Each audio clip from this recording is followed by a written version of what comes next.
Pernahkah kamu bertanya, siapa sebenarnya Yesus? Apakah dia manusia atau apakah dia Allah? Atau kedua-duanya?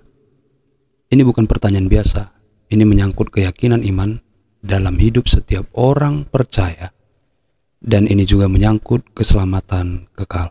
Hai para katekisan, selamat bertemu kembali di kelas katekisasi di channel Suara Mimbar. Bagaimana mengetahui Kristus sebagai Allah dan sekaligus manusia?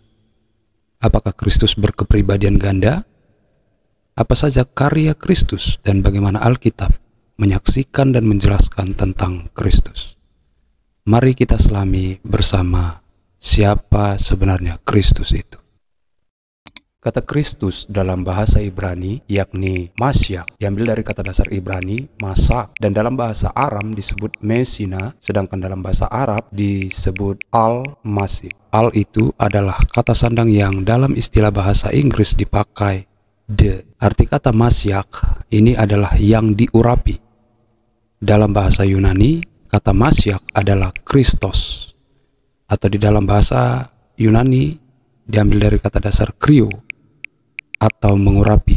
Dari sinilah kata Kristus diadopsi. Bagi orang Yahudi, pengurapan itu memiliki makna yang penting. Diurapi berarti dituangi minyak di kepala seorang. Biasanya ini berkaitan dengan penghabisan seseorang menjadi raja atau pemimpin, nabi ataupun imam bagi sebuah bangsa. Maka dengan demikian, seseorang yang diurapi dinyatakan secara terbuka bahwa dia mengemban sebuah tugas dan tanggung jawab. Misalnya dalam perjanjian lama, Saul dan Daud diurapi oleh Samuel untuk menjadi raja. Hal ini bisa kita baca dari 1 Samuel pasal 10 ayat 1 dan pasal 16 ayat 13. Salomo juga diurapi oleh Nabi Nathan untuk menjadi raja menggantikan Daud. Jika raja, pemimpin atau nabi diurapi oleh imam, yang menjadi pertanyaannya, siapa yang mengurapi Yesus? Kalau kita membaca Markus 10 ayat 1-11, Lukas 3 ayat 21-22, dan Matius 3 ayat 16-17, maka di sana dijelaskan bahwa Yesus diurapi oleh Bapa dalam peristiwa pembaptisan di Sungai Yordan. Untuk apa Yesus diurapi?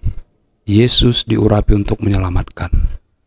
Kita bisa baca di Lukas 4 ayat 18-19. Jadi, Kristus adalah dia yang diurapi dan ditetapkan sebagai juru selamat yang membebaskan manusia dari dosa. Konsili Kalsedon menjadi puncak pemikiran tentang Kristus. Konsili ini bergerak dari tahun 325 sampai 451 Masehi, dan selama 126 tahun gereja bergumul untuk merumuskan siapa sebenarnya Yesus yang disaksikan oleh Alkitab. Rumusan pertanyaan tentang Yesus menjadi perdebatan panjang. Apakah Kristus adalah manusia sejati atau Allah yang sejati? Dua perdebatan ini diawali oleh dua pemikiran doktrin dan teologi Bapak Gereja, yaitu yang pertama Arius. Ia menyebutkan bahwa Kristus adalah manusia sejati, bukan Allah sejati. Sementara pemikiran teologi Bapak Gereja yang kedua adalah Athanasius. Ia menyebutkan bahwa Kristus adalah manusia sejati, sekaligus Allah yang sejati. Dari perdebatan panjang ini, Konsili Kalsedon lebih condong dan menerima doktrin pemikiran teologi Athanasius yang menggabungkan natur Allah dan manusia bersamaan di dalam diri Kristus. Maka disimpulkanlah bahwa Kristus disebut memiliki dua natur, yaitu natur manusia dan natur Allah, yang tidak dapat dipisahkan, tidak dapat dibagi, dan tidak dapat bercampur. Kedua natur ini adalah dalam satu pribadi Kristus Yesus, dan inilah yang banyak diakui oleh gereja sampai saat ini. Ada beberapa ajaran yang menentang kemanusiaan Kristus. Doketisme misalnya, yang menyangkal keberadaan tubuh Kristus, dan demikian juga dengan ajaran Eutyches yang menjadikan tubuh Kristus itu tubuh ilahi. Dan ada juga bidat monofisit yang memanusiakan yang ilahi dan mengilahikan yang manusia. Namun sebagian besar dari gereja mula-mula tidak mempersoalkan kemanusiaan Kristus. Benar bahwa dalam beberapa catatan Alkitab ada bukti-bukti yang menunjukkan bahwa Yesus adalah manusia sejati. Di sini saya mencatat 3 bukti-bukti yang dicatat oleh Alkitab. Yang pertama, Yesus memiliki tubuh jasmani. Itu bisa kita lihat dalam Injil Lukas 2 ayat 52 dan Injil Matius 4 ayat 2. Yesus juga bisa haus. Itu bisa kita lihat dari Injil Yohanes pasal 19 ayat 28, dan juga Yesus juga bisa lelah. Itu bisa kita baca dalam Injil Yohanes 4 ayat 6. Dia juga merasakan sedih dan gentar ketika berada di Taman Getsemani. Dan hal itu bisa kita baca dalam Injil Matius pasal 26 ayat 37 sampai 38. Lalu yang kedua, Yesus memiliki mental dan emosi. Ia mengasihi Lazarus dalam Injil Yohanes pasal 11 ayat 3. Lalu kemudian orang muda yang kaya dalam Markus 10 ayat 21. Hatinya tergerak oleh belas kasihan kepada mereka yang lelah dan terlantar, dapat kita baca dalam Matius 9 ayat 36. Dan dia dapat marah dan berduka cita.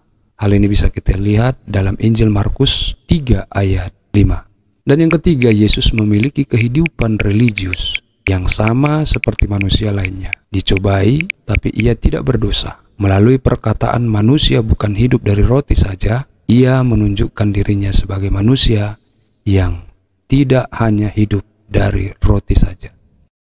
Implikasi kemanusiaan Kristus dapat juga dilihat dalam catatan surat-surat dalam Alkitab. Yang pertama, Yesus menanggung dosa dan kejahatan dengan mengorbankan dirinya sendiri. Satu kali untuk selamanya, karena dengan menjadi manusia, dia dapat menyelami penderitaan manusia itu.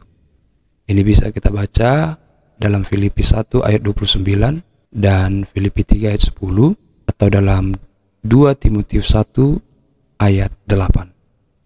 Lalu yang kedua, kemanusiaan Yesus menunjukkan the image of God melalui serupa dengan Kristus, atau the image of Christ. Kepada kita dinyatakan bagaimana manusia yang sejati atau yang ideal. Dan yang ketiga, teladan dan model buah sulung manusia yang dikenan Tuhan. Dalam Konsili Nisea pada tahun 325 Masehi, gereja menyatakan bahwa Yesus dilahirkan, bukan diciptakan, dan sifat ilahinya mempunyai esensi yang sama dengan Bapa. Pernyataan itu dikeluarkan untuk melawan ajaran Arius yang dianggap sesat oleh gereja kala itu. Pengakuan Nisea ini menyatakan bahwa pribadi kedua dari Allah Tritunggal mempunyai esensi yang sama dengan Allah Bapa. Jadi keberadaan Kristus adalah keberadaan Allah juga. Dia bukan hanya seperti Allah, tetapi dia adalah Allah. Setidaknya dalam Perjanjian Baru juga menunjukkan beberapa catatan dan kesaksian bahwa Kristus adalah Allah dengan berbagai cara. Hal ini dapat dilihat dalam 5 cara Allah menyatakan dirinya dalam Kristus. Yang pertama, sifat-sifat ilahinya. Kristus memiliki sifat yang secara khas adalah sifat ilahi. Yang pertama, ia kekal. Kemudian dia maha hadir dan dia maha tahu. Dia mengetahui siapa yang akan mengkhianatinya. Lalu dia maha kuasa. Yesus berkuasa atas penyakit, atas kematian, atas alam ketika dia menghentikan angin ribut, dan atas segala sesuatu. Dan yang terakhir, Yesus tidak berubah. Dan cara yang kedua, di mana Allah menyatakan dirinya di dalam Kristus, adalah melalui jabatan-jabatan ilahi. Yesus adalah pencipta, Yesus juga adalah penopang segala sesuatu yang ada. Lalu yang ketiga, hak-hak istimewa Allah.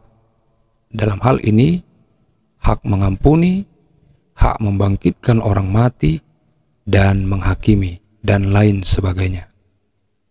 Lalu yang keempat, Yesus juga disamakan dengan Yehova.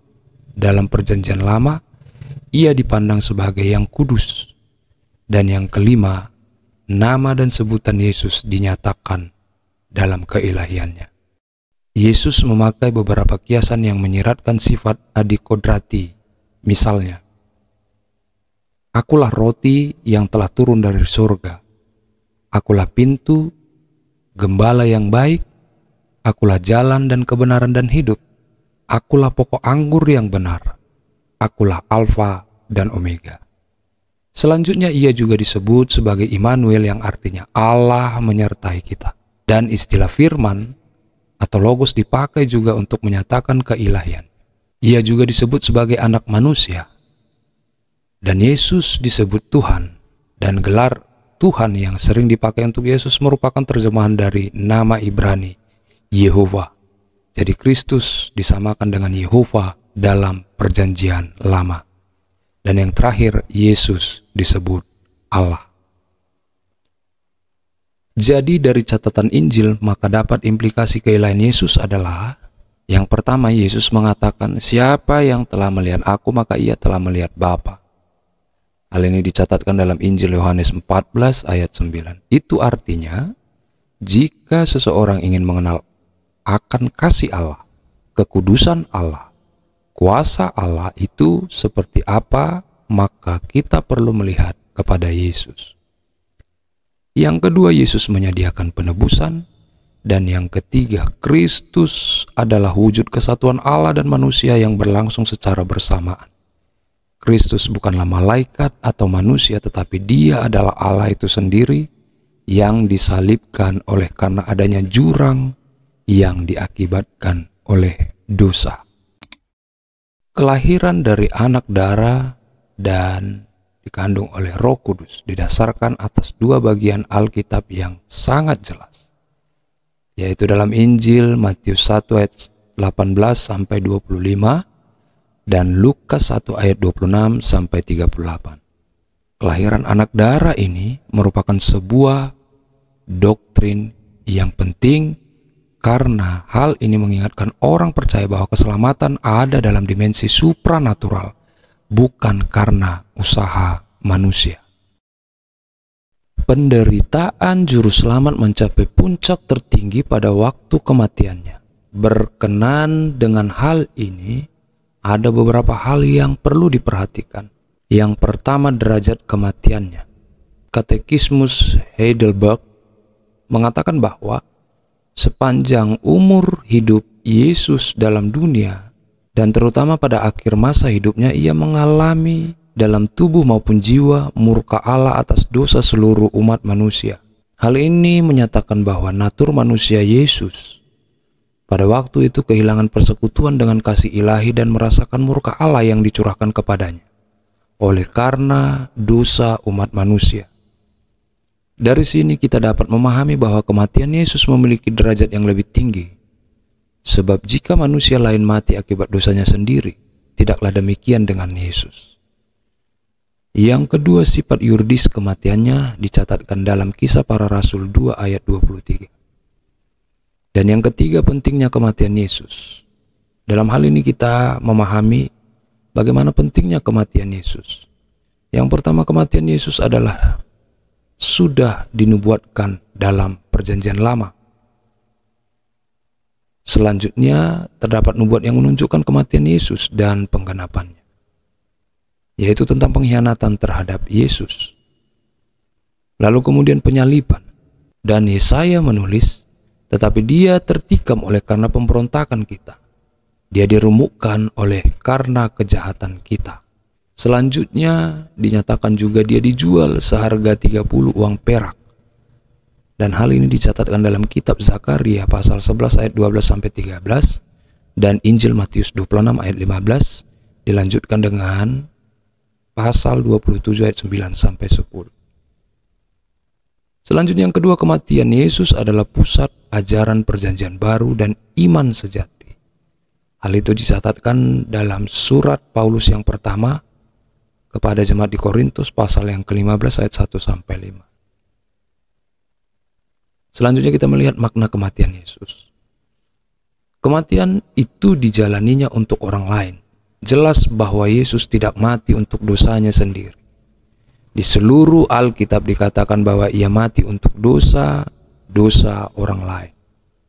Lalu kematian Kristus memenuhi tuntutan keadilan Allah. Dan yang terakhir, kematian Kristus merupakan penebusan. Kebangkitan Yesus bukan sekedar fakta bahwa ia hidup lagi. Jika seandainya kebangkitan Yesus hanya itu saja, maka ia tidak akan dapat disebut sebagai yang sulung di antara semua yang meninggal, atau yang pertama bangkit dari antara orang mati. Sebab ada orang-orang lain yang pernah hidup kembali sebelum dia. Kebangkitan Yesus lebih merupakan kenyataan bahwa natur manusianya diperbaharui kembali dalam keadaan kekuatan dan kesempurnaan lebih tinggi. Kebangkitan seperti ini kelak akan dialami oleh orang percaya. Tubuh kemuliaan yang diterima oleh orang percaya tidak akan rusak, mulia penuh dengan kekuatan. Apa pentingnya kebangkitan Kristus? Dalam 1 Korintus pasal 15 ayat 12-19, Paulus menunjukkan bahwa iman kita berdiri dan jatuh bersama dengan kebangkitan tubuh Kristus. Para rasul senantiasa mengutamakan kebangkitan Kristus dalam pemberitaan mereka. Hal ini juga nampak dalam surat-surat kiriman Rasul Paulus dan dalam kitab-kitab lainnya dalam Perjanjian Baru. Kebangkitan Kristus merupakan bagian penting dalam penerapan keselamatan. Allah membangkitkan Kristus agar Kristus menjadi kepala bagi gereja. Dan kematian, kebangkitan, serta kenaikan Kristus ke sorga merupakan peristiwa-peristiwa yang mempersiapkan Kristus untuk memberikan karunia-karunia kepada manusia dan turunnya Roh Kudus di Yerusalem pada hari Pentakosta. Bagaimana sifat kebangkitan Kristus? Sifat yang pertama adalah aktual. Bahwa bukti menentang teori Yesus hanya pingsan dinyatakan oleh kepala pasukan dan prajurit-prajurit Romawi dalam Injil Markus 15 ayat 45 dan Yohanes 19 ayat 33. Oleh perempuan-perempuan yang membawa rempah-rempah untuk meminyaki tubuh Yesus, dari darah dan air yang keluar dari luka Yesus, dari keyakinan para murid bahwa ia telah mati, sehingga mereka terkejut mendengar tentang kebangkitannya. Karena Yesus benar-benar mati, maka kebangkitannya juga merupakan peristiwa aktual, bukan manipulasi. Lalu yang kedua, kebangkitan Kristus adalah kebangkitan tubuh. Perempuan-perempuan yang bertemu dengan Yesus dapat memeluk kaki Yesus. Kuburan Yesus kosong, sedangkan kain kafannya masih ada ketika murid-murid memeriksa kubur tersebut. Yesus ikut makan di hadapan para murid setelah ia bangkit. Dan yang ketiga, kebangkitan Kristus adalah kebangkitan yang unik. Putra janda dari Sarpat, putra perempuan Sunem, putra Yairus, pemuda dari Nain, Lazarus, Tabita, Eutikus, semuanya pernah dibangkitkan, tapi kemudian mereka mati lagi. Mereka tidaklah menerima tubuh kebangkitan seperti Kristus. Banyak ayat-ayat dalam Perjanjian Baru mencatat bahwa Kristus naik ke surga setelah kebangkitan. Matius dan Yohanes tidak mengisahkan fakta kenaikan Yesus ke surga. Namun Yohanes mencatat bahwa Kristus telah menubuatkan hal itu dengan jelas. Markus juga menyebutkan dalam Injil Markus 16 ayat 19. Lukas dalam Injilnya pasal ke-24 ayat 50-51 dan dalam Kisah Para Rasul pasal yang pertama ayat 9 memberikan laporan yang terperinci mengenai peristiwa ini. Paulus, Petrus, penulis surat Ibrani membicarakan tentang kenaikan Kristus ke surga. Jadi jelaslah, gereja mula-mula menganggap peristiwa kenaikan ke surga adalah suatu peristiwa sejarah. Alkitab menyaksikan bahwa Yesus naik ke surga dengan awan. Awan ini mungkin berkaitan dengan awan kemuliaan Allah atau Shekinah. Shekinah lebih bercahaya dibandingkan dengan awan-awan yang lain. Ini merupakan manifestasi secara nyata dari sinar kemuliaan Allah. Oleh karena itu, cara Yesus pergi bukan merupakan sesuatu yang biasa. Peristiwa saat itu penuh dengan keagungan. Kenaikan ke surga adalah transisi Kristus dari suatu tempat, yaitu bumi, ke tempat yang lain, yaitu surga. Akan tetapi kenaikan Yesus ke surga bukan hanya merupakan sebuah transisi dari suatu tempat menuju ke tempat lain, tetapi juga mencakup perubahan selanjutnya dari natur Kristus. Natur itu sekarang berubah menuju kepada kepenuhan kemuliaan surgawi dan dengan sempurna disesuaikan pada kehidupan di surga. Titik tertinggi dari tingkatan kemuliaan Kristus akan dinyatakan pada saat kedatangannya yang kedua kali untuk menghakimi orang yang hidup dan yang mati. Yesus sendiri mengatakan ini sebagai hak prerogatif khusus sebagai pengantara. Parousia berarti penampilan, manifestasi atau kedatangan dari Yesus dalam kemuliaan pada zaman akhir nanti. Istilah ini menunjukkan pada pengharapan gereja akan janji kedatangannya yang kedua kalinya. Bagaimanakah cara kedatangan Kristus yang kedua kalinya nanti? Sebagian orang mengatakan bahwa kedatangan Kristus yang kedua kali digenapi ketika Roh Kudus turun. Mereka mengacu pada janji Allah dalam Injil Yohanes 14-16 dan menafsirkan kata parousia hanya sekedar kehadiran. Sekarang ini dapat dikatakan bahwa dalam satu pengertian Kristus memang datang dalam Roh Kudus dan sekarang tinggal di dalam diri orang percaya. Akan tetapi hal ini hanyalah kedatangan secara rohani, padahal Alkitab mengajarkan untuk menantikan kedatangannya secara fisik dan dapat dilihat dalam Kisah Para Rasul pasal yang pertama ayat 11. Bahkan juga setelah Pentakosta kita juga diajarkan untuk menantikan kedatangan Kristus yang kedua kalinya. Tujuan dari kedatangan Kristus yang kedua adalah untuk menghakimi dunia dalam kasih dan kemurahan, dan dalam hukum dan murka, serta menyempurnakan keselamatan umatnya. Ada 3 yang menjadi peran serta jabatan Yesus yang berkenan dengan karyanya, yaitu jabatan sebagai nabi, imam, dan raja. Peran sebagai nabi dalam perjanjian lama, nabi adalah seorang yang datang dengan sebuah berita dari Allah kepada umatnya. Nabi berbicara secara langsung dari Allah dan mengungkapkan kehendak Allah kepada orang-orang. Yesus sendiri mengklaim bahwa dirinya membawa pesan dari Allah. Hal ini dapat kita lihat dari Injil Yohanes pasal 8 ayat 26-28. Dan menyatakan hal-hal yang akan datang, serta berbicara dengan otoritas tunggal. Karyanya yang agung menjadikan pesan yang ia sampaikan otentik. Berkenaan dengan semuanya itu, tidaklah heran jika orang banyak mengenali dia sebagai nabi. Yang kedua, perannya sebagai imam. Alkitab menyatakan perbedaan yang besar dan penting antara seorang nabi dan seorang imam.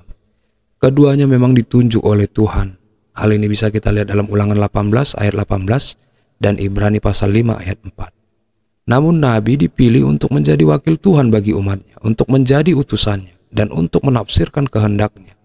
Nabi adalah guru agama, tetapi di pihak lain imam adalah wakil manusia di hadapan Allah. Imam mempunyai hak khusus untuk datang menjumpai Allah dan berbicara serta bertindak atas nama umat.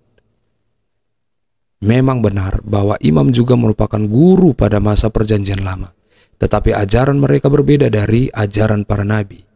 Kalau nabi menekankan tugas-tugas moral dan spiritual, tanggung jawab dan hak-hak khusus, maka imam menekankan aturan-aturan ritual yang tercakup pada waktu orang-orang mendatangi Tuhan. Pekerjaan yang khusus dari imam adalah memberikan persembahan dan korban karena dosa, bersyafaat bagi umat, dan memberkati mereka dalam nama Tuhan. Yesus juga menggenapi peran sebagai imam. Dalam perjanjian lama seorang imam mempersembahkan korban secara teratur. Tetapi Yesus mempersembahkan korban yang bernilai kekal, yaitu 1 kali untuk selama-lamanya. Yesus memberikan dirinya sendiri kepada Allah Bapa. Dia adalah yang mempersembahkan dan menjadikan persembahan itu sendiri. Perjanjian lama menyatakan dan menyebutkan lebih dahulu tentang keimaman dari Sang Penebus yang akan datang. Ada acuan-acuan yang jelas tentang hal ini dalam Mazmur 110 ayat 4 dan Zakaria pasal 6 ayat 13. Dalam perjanjian baru hanya surat Ibrani menyebutkan dia sebagai imam. Dan dalam surat ini namanya disebutkan berulang kali, yaitu dalam Ibrani pasal 3 ayat 1, Ibrani pasal 4 ayat 14, Ibrani pasal 5 ayat 5, Ibrani pasal 6 ayat 20, Ibrani pasal 7 ayat 26, dan Ibrani pasal 8 ayat 1. Yang ketiga, peran Kristus sebagai Raja.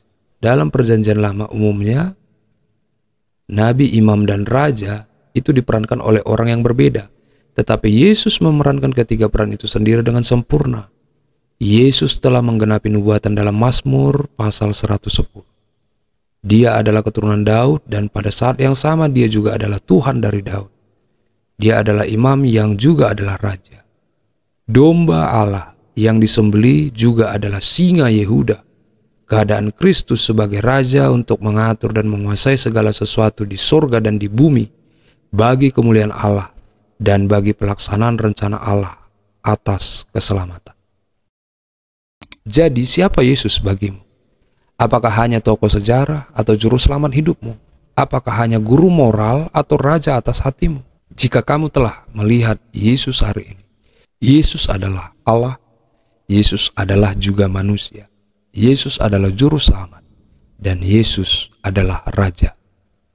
Terima kasih telah menonton, jangan lupa subscribe dan bagikan video ini untuk memberkati lebih banyak orang.